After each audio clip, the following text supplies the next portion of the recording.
Hola a todos, saludos cordiales, bienvenidas, bienvenidos a una nueva emisión de Hablemos de Floricultura, el programa de Expoflores, diseñado justamente para conocer detalles sobre este maravilloso mundo de las flores. Es la tercera temporada que estamos llevando adelante este espacio, antes solamente por señal de audio, por señal de radio, ahora es la tercera temporada, este elemento de combinar el audio con el video en el formato podcast, que obviamente tiene que ver con estas nuevas tendencias de la comunicación.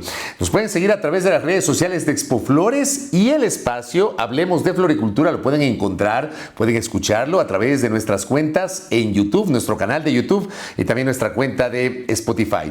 Para el día de hoy, nuestro tercer programa de esta tercera temporada, vamos a explorar, lo haremos en este y en el siguiente programa, algunos elementos vinculados a la situación laboral, los derechos laborales, los retos que tiene el sector en este rubro y por supuesto, pues como siempre, contar con la presencia de Andrea Contreras, quien es ingeniera agropecuaria, magíster en gestión ambiental y coordinadora gremial de Expoflores durante los últimos 9 años, ya casi activo fijo del gremio. Andrea, bienvenida. Hola Fabricio, Doc, qué gusto saludarles y estar nuevamente acá. Creo que hay temas muy relevantes en el plano laboral. Ya renovada, ¿no? Luego de unas vacacioncitas. Muy contenta de poder, pues, a avanzar con los temas acá también. Perfecto, bienvenida Andrea. Y en esta ocasión vamos a contar con la presencia del doctor Francisco Vacas, asesor legal de Expoflores, especialista en temas laborales, exministro de Trabajo y Empleo de nuestro país durante 2 años, entre los años 2012 y 2014. Doctor, qué gusto, ¿cómo le va? Hola Fabricio, Andrea, ¿cómo están? Siempre un gusto.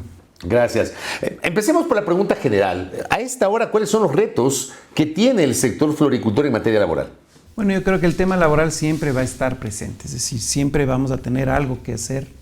Estamos viendo varias reformas, este ha sido un año bastante activo y vamos recién 6 meses, ¿no? Es decir, tenemos muchos cambios del gobierno, evidentemente el cambio de gobierno, ratificación del gobierno, hace que efectivamente vengan nuevos cambios. Va a haber cambios fuertes como el tema de la jubilación patronal, que es un tema que se está hablando bastante, que va a tener un impacto creo que muy considerable. Aunque todavía no se traduce en un proyecto ya concreto, ¿no? Así es, precisamente tuvimos en las mesas que está llevando a cabo el ministerio, pero lo que está haciendo es una especie de construcción de una propuesta. Me parece complicado nacer de no un algo concreto, es decir, el ministerio no tiene una propuesta determinada. Lo que está buscando es más o menos opinen qué les parece, qué piensan, qué creen, pero me parece que es un tema súper sensible.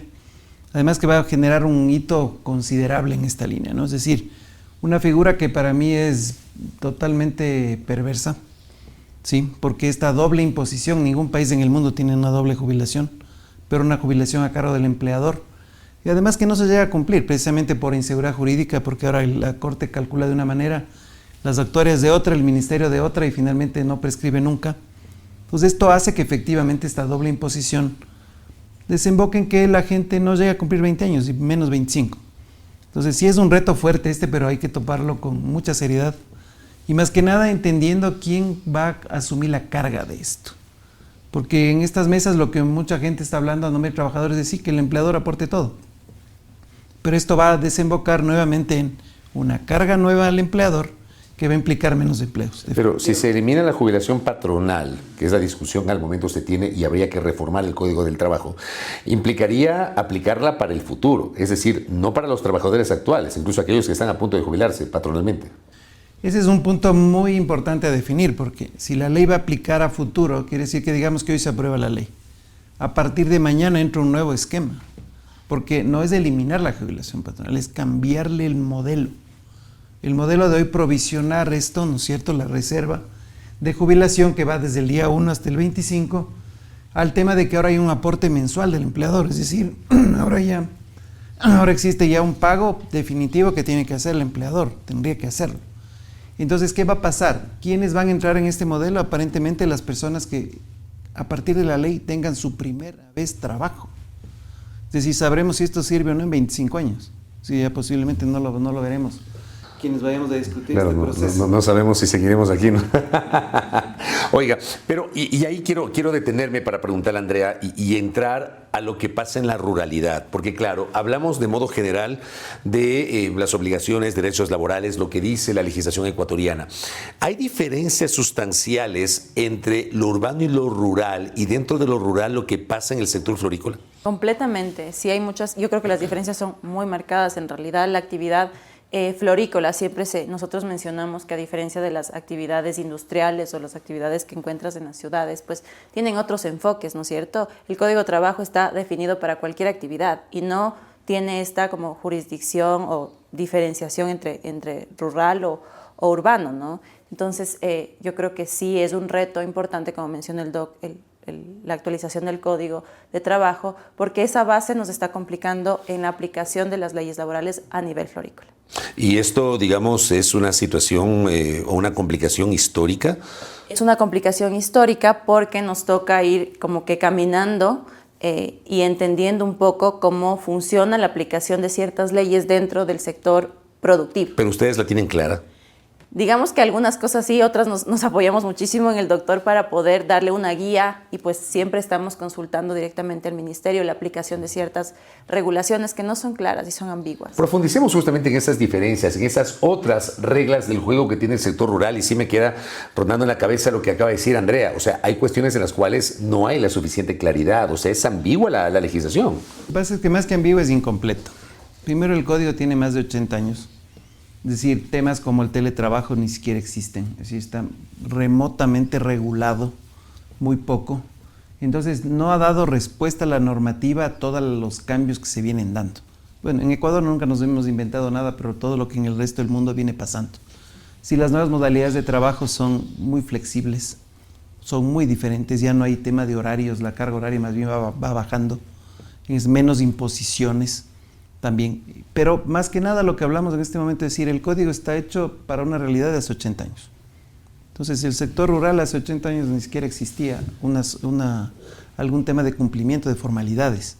Es decir, un sector que era absolutamente informal, sin afiliación, sin nada, ha cambiado mucho en esto. Yo sí digo que el sector florícola es el mejor sector, el sector más formal, el que más cumple. Y otros que te decían, pero les tengo que afiliar. Entonces, pero lógico. Y eso en este sector, y lo hablamos permanentemente con Andrea y con nuestros invitados en las dos últimas temporadas, se insiste en la formalización, obviamente, de quienes se dedican a esta actividad, que ha sido un trabajo de Expoflores de largo aliento, ¿no? O sea, siempre va a haber, digamos, la parte informal, pero digamos, es una informalidad a conciencia, que ya es una mala práctica, que es una competencia desleal. Porque si yo produzco lo mismo y no pago regalías, no tengo afiliados a mis trabajadores, no pago impuestos, claro, obviamente tengo una ganancia altísima versus el que cumple todo, que tiene una ganancia marginal. Pero esa es una misión evidentemente del gobierno, que tiene que controlar y verificar que las reglas de juego sean para todos. Entonces sí tenemos un código que no da respuesta absolutamente a nada. Temas como este tema de las guarderías, por ejemplo, que se imponga una obligación de tener guarderías en fincas que están a 2 horas de un centro poblado. A ver, hablemos de eso. ¿En dónde está eso? Pongamos el contexto para un mejor conocimiento de quienes nos siguen en este momento en el programa. ¿Dónde está eso de las guarderías y qué significa? Ya, esta es una obligación que está en la ley, en el Código del Trabajo, pero así obligaciones obsoletas como esta, que hoy generan problemas porque generan multas, la cual dice que empresas de más de 50 trabajadores deben tener una guardería propia en sus instalaciones. Entonces aquí viene un gran problema, es decir, montar una guardería, como lo dice el MIES, implica tener parvularia, auxiliar de enfermería, médico, nutricionista, tiene unos costos, dentro de la claro, finca, por supuesto, extremadamente altos. Ahora, si yo tengo en mi empresa 20 fincas, tengo que tener 20 guarderías, en teoría, lo cual es inviable. Y dice que si no se puede contar con la guardería, en el lugar de trabajo debo contratar una guardería. Entonces vamos al mismo punto, nuevamente. Si yo tengo una finca que está en Tabacundo, la guardería más cercana está a 1 hora. Y además no tiene la capacidad, por ejemplo, una empresa que tenga 3,000 trabajadores, una florícola tiene alrededor de 200 niños en edad de guardería, que es hasta 5 años. La guardería no tiene esa capacidad, no hay guarderías para atender esa capacidad. Entonces es algo que no pasa, es decir, algo que no se cumple. Realmente, entonces, no hay la capacidad de guarderías instaladas para atender este pedido. Y otra cosa, digamos que existieran las guarderías a 30 minutos, a 40 minutos de la casa del trabajador o trabajadora, ¿le va a llevar al niño a dejar en la guardería? Eso es un costo. Trabajo, claro. Eso es un costo. La empresa no puede recoger a cada trabajador. Exacto, no le puede recoger de la casa a cada trabajador para dejarles en la guardería y luego ir al sitio de trabajo. Déjeme detenerme ahí y preguntarle a Andrea, ¿hay fincas que tienen guarderías, de las fincas grandes? Muy contadas, muy contadas. Yo creo que hubo una reforma, no me acuerdo, tal vez ahí el doc puede ser más puntual con este tema, cuando el MIES asumió toda la responsabilidad de las guarderías dentro de las empresas o de las organizaciones, hicieron esta actualización y muchas empresas lamentablemente tuvieron que cerrar las guarderías porque los costos de implementar una guardería eran extremadamente altos. Entonces la finca, en vez de dedicarse a producir flores, debía dedicarse a ser una guardería y no era el core del negocio. Entonces, lamentablemente muchos niños pues se quedaron sin este espacio, sin esta ventaja que yo como mamá te digo, qué importante era tener algo cerca para tenerle a mi hijo ahí y con todas las facilidades que en ese momento teníamos. Lamentablemente, por estos cambios de ley, pues nos pusieron en contra y ahora esto se ha vuelto un problema súper complejo porque además no puedes hacer como que estos convenios con guarderías públicas. Ese es otro problema adicional porque hay un esfuerzo, digamos, de parte del gobierno en ciertos espacios de los municipios locales que ya tienen dispuestas ciertas guarderías en las que la empresa privada con mucho gusto podría aportar, pero no tienes este modelo para hacerlo. Entonces, no puedes apoyar a la zona cercana y tienes que de alguna manera gestionar, pero se vuelve inviable la gestión. Entonces, estamos en un círculo ahí medio vicioso en el que no encuentras salida, pero igual tienes que cumplir. Entonces, ¿cómo cumples? Y ahí, por ejemplo, me parece interesante, por eso le pedí a Andrés ese añadido. Pero ¿cuál es la solución? Porque claro, uno también podría ubicarse del otro lado y el trabajador necesita, no sé, una guardería para sus pequeños, para sus hijos. ¿Cuál es la solución ahí? Lo que pasa es que como esto nunca ha pasado, lo que decía Andrés es correcto, es decir, habían guarderías que tenían cada las empresas, ¿no es cierto? Pero digamos unas guarderías normales. Cuando entra el MIES, digamos, con esta novelería, ¿no es cierto?, de que deben cumplir unos estándares, ponen unos estándares tan altos y además uno tenía que calificar la guardería. Entonces, claro, podían costar alrededor de $50,000 anuales el costo de una guardería. Para un niño, para 2, para 10. Entonces, no ha pasado. Entonces, la gente no es que usa guarderías. O sea, no es algo que existe una costumbre. Incluso, hablamos de la ruralidad. Ahí no existe una costumbre. En la ciudad tampoco. Tampoco, porque las guarderías, digamos, en este país, en el sector urbano, digamos, de alguna manera, no están hechas para hijos de trabajadores. Son guarderías que tienen horarios de 4 horas, 6 horas, pero no de 10, que es lo que deberían tener, para precisamente recibir a los hijos de trabajadores. Entonces, si en el sector urbano es mínimo, en el sector rural es inexistente. Entonces, lo que decía Andrés es correcto, es decir, las guarderías públicas, los centros de cuidado infantil públicos, tienen una finalidad distinta, no son para los hijos de los trabajadores, lógico. Y ahí yo me pongo también a reflexionar en la misma línea, porque es un sector donde más del 50% de la fuerza laboral son mujeres, que creo que eso también es importante. No sé, y le pregunto primero a Francisco y luego a Andrea, si hay otro sector de la economía en donde tengamos ese porcentaje. No, es un sector que antes tenía más porcentaje de mujeres, ha venido bajando, empieza a bajar. ¿Ya? Y yo diría que esto es gracias a estas leyes que creen que es al revés, que esto promueve el trabajo de mujeres, es peor. Por ejemplo, el alargar el periodo de lactancia, el despido ineficaz, todo este tipo de temas lo que están haciendo es restringiendo el acceso. Andrea decía, antes era 60%. Sí, éramos el 60%. ¿Hasta hace cuánto tiempo era 60%? 10, 15 años. Este es un dato interesantísimo. Sí, es lo que en algún momento mencionamos. Yo como mujer te digo, trabajando en el sector en el que trabajo y viendo las leyes, nos están poniendo en contra a nosotros, porque es cierto, o sea, a la final, si yo tengo 2 hijos, sí, tal vez puede ser un factor determinante en que me contraten o no me contraten, porque la empresa no solo va a tener que asumir, sí, yo soy una excelente empleada, pero va a tener que asumir una responsabilidad de 2 hijos. Y el costo de esos 2 hijos, ahorita, por ejemplo, frente a guarderías. Frente a este porcentaje y esta explicación que me parece fantástica, ¿cómo, doctor Francisco Vacas, deberían evolucionar las políticas laborales para acompañar justamente esta realidad de las mujeres? ¿Qué hacer para apoyarles en cuidado infantil, por ejemplo? Sí, luego de que se ha explicado esta distorsión respecto de las guarderías. Sí, totalmente. Yo creo que las normas van en otra línea por flexibilidad de horarios. ¿No es cierto? Que es lo que se tiene que dar mayor atención. ¿Por qué? Los hijos de los trabajadores y las trabajadoras no han estado en guarderías, eso es evidente. Es decir, a lo menos el sector rural florícola peor. Es decir, ¿dónde se quedan los niños? ¿Con quién se quedan? Porque esa es la realidad. La realidad de los temas se quedan con un hermano mayor de 5 años, de 7.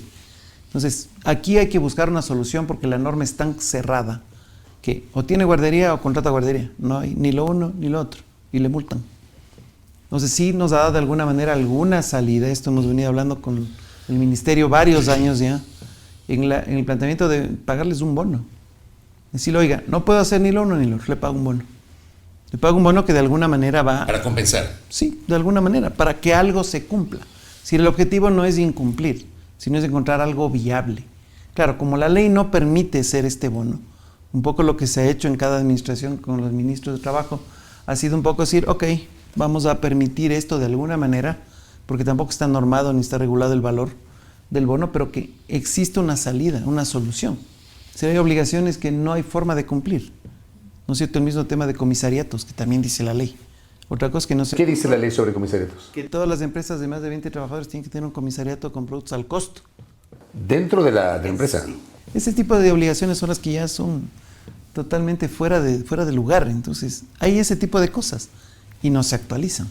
¿Y eso pasa en otros países o no? Le pregunto. No, aquí... Es que a veces es inevitable hacer la comparación con otros Por países. supuesto. No, aquí somos bien creativos, hay cosas que no van a existir nunca. Oiga, dejemos ese tema de lado. Hablemos de capacitación para justamente fomentar el talento humano. ¿Qué se está haciendo en el ámbito de la floricultura? Bueno, ahora que tenemos la nueva Ley de Equidad Salarial y la Ley Violeta, Que están vigentes. que están vigentes y que nos obligan a capacitar a todo el personal de fincas, a todo el personal en todos los ámbitos del país, de las actividades productivas, 40 horas al año en estos temas de equidad de género. Sí, Expo Flores está haciendo un esfuerzo muy grande junto con la Escuela de Floricultura, ha diseñado un programa de capacitación permanente para todo nivel en el que se va estructurando cápsulas de capacitación para para los productores y para los trabajadores. Entonces, hemos desarrollado una herramienta muy innovadora en este sentido de capacitación. El doctor Vaca nos está apoyando muchísimo en esta línea. Y van topando temas que son muy relevantes. Vamos homologando un poco de criterios también a nivel de nuestro sector para facilitar esta capacitación. Porque imagínate, en sectores productivos, 1 hora de trabajo, nosotros medimos rendimiento. Somos un sector agrícola, un sector que depende mucho de la mano de obra para procesar flor. Imagínate en épocas de alta demanda como Valentín y Madres, necesitamos de esa fuerza laboral apoyando al sector. Entonces, destinar 40 horas se vuelve un reto importante porque estamos hablando de 40 horas por trabajador, no por área, por trabajador. Entonces, hemos diseñado una metodología bastante interesante que permite a las empresas usar esas herramientas para capacitar al trabajador del sector. Y esas herramientas que dice Andrés, doctor Vacas, de alguna manera pueden contribuir a no interrumpir la jornada laboral, pero potenciar la formación técnica del trabajador. A ver, estas son unas capacitaciones específicas.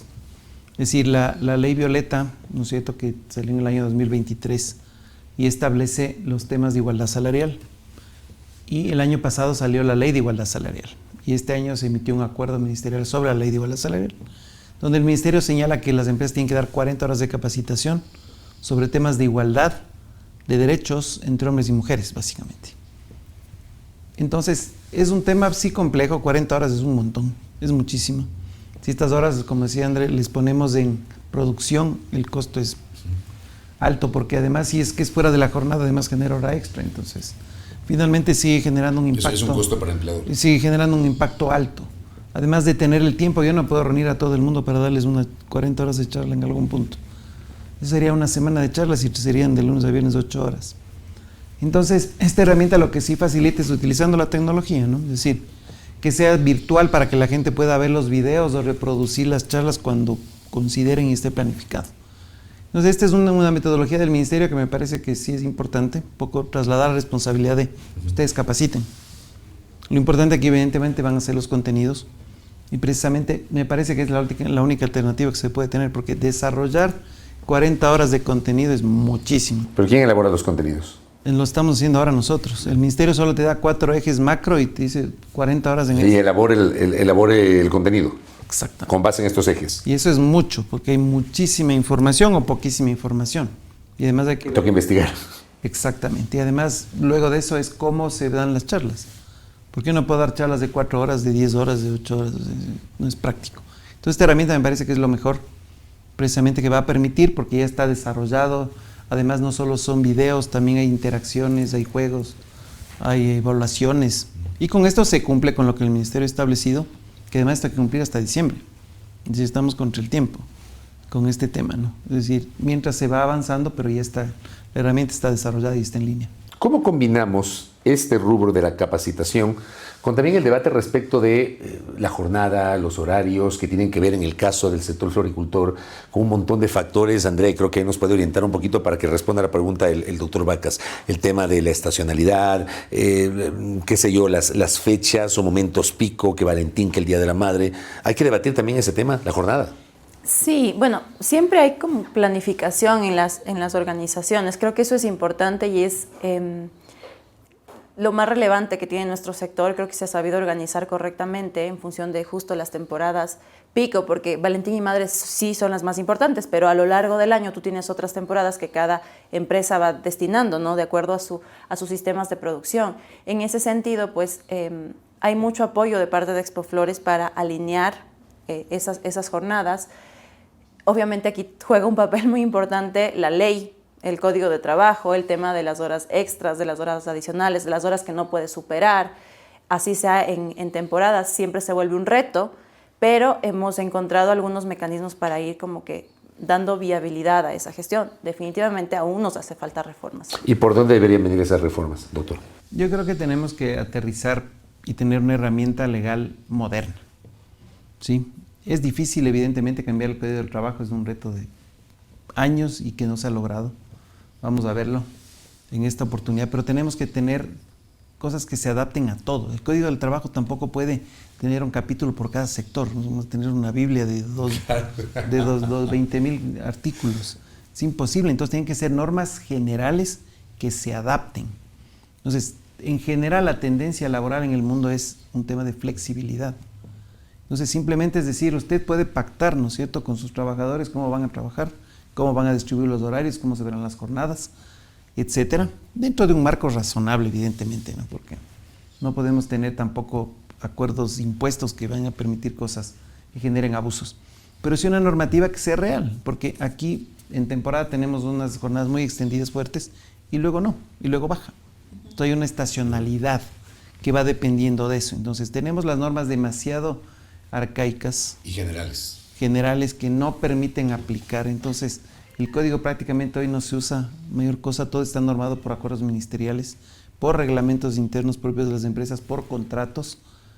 Entonces lo importante siempre es dar una salida. Es decir, aquí hemos venido trabajando bastante en el sector para darle salidas y darle soluciones, pero necesitamos el soporte de la norma legal, porque las soluciones que nosotros podemos dar puede caerle a un inspector que siga pensando en un código de hace 80 años y empieza a sancionar, porque no se ajuste exacto a lo que dice la ley, y eso no va a pasar nunca. Les propongo seguir hablando de este tema en la siguiente emisión de Hablemos de Floricultura. Ese es el tercer capítulo de nuestra tercera temporada, ahora en formato audio y video en esta modalidad podcast. Gracias, Andrea, como siempre. Gracias, Fabricio. Gracias, doctor. Gracias, doctor. Qué gusto. Siempre un honor conversar con Andrea Contreras, Expoflores, y con Francisco Vacas, exministro de Trabajo y asesor, además, en temas laborales para Expoflores. Y también agradecer y dar la bienvenida a nuestro patrocinador, ¿no? Acá tenemos Aquí tenemos Yaratera. Les cuento un poquito más. Fertilizantes solubles. La línea de productos Yaratera ofrece una gama de fertilizantes totalmente hidrosolubles para fertirriego. Así que justamente se suma este esfuerzo de Expoflores con Hablemos de Floricultura.